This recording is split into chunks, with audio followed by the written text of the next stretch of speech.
to bomb demonstrators in Benghazi back in February have now returned home.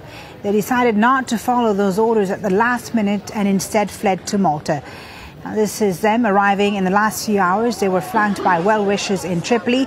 One of the pilots thanked Malta for giving him sanctuary. Libya will be like a paradise. No one will be in this paradise if he didn't support us. And the Maltese, they were supporting us. So thank you very, very, very much. Our correspondent Hashim Ahelbara is in Tripoli. He says the two pilots are perceived to have played a crucial role in the downfall of Gaddafi. They are seen by the Libyans as national heroes. They not only defied an order by Gaddafi to bomb their own people in the city of Benghazi, but they set into motion a wave of resignations and defections which eventually led to the downfall of the former Libyan leader. This is why people came here to greet them. Their colleagues at the Libyan Air Force said, what a great moment for us to see our fellow fighters coming back home after 6 months of exile in Malta.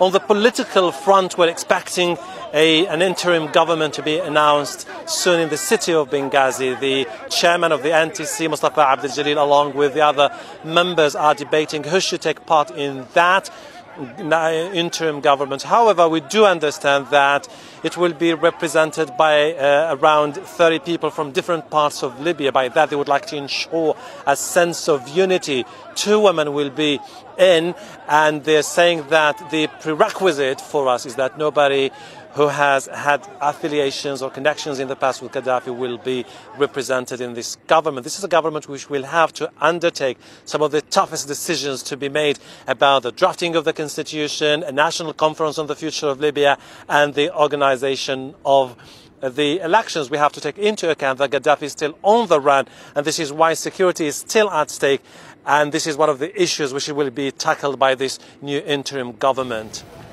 Well, despite the good news in Tripoli, the fighting is still raging in other parts of the country. Anti-Gaddafi forces are struggling to gain a firm hold over the deposed leader's birthplace of Sirte. A concerted push to take the city has been met by heavy shelling and sniper attacks. Gaddafi loyalists appear to have dug themselves in and aren't giving up without a fight. Meanwhile, new questions have emerged over former British Prime Minister Tony Blair's ties with Muammar Gaddafi. Documents found in Libya suggest Blair secretly met Gaddafi in 2008 and 2009, months before the release of the Lockerbie bomber. At the time, Gaddafi was threatening to cut all business ties with Britain unless Abdel Basset al-Megrahi was released from his Scottish prison. Tony Blair had already left office when the alleged meetings took place.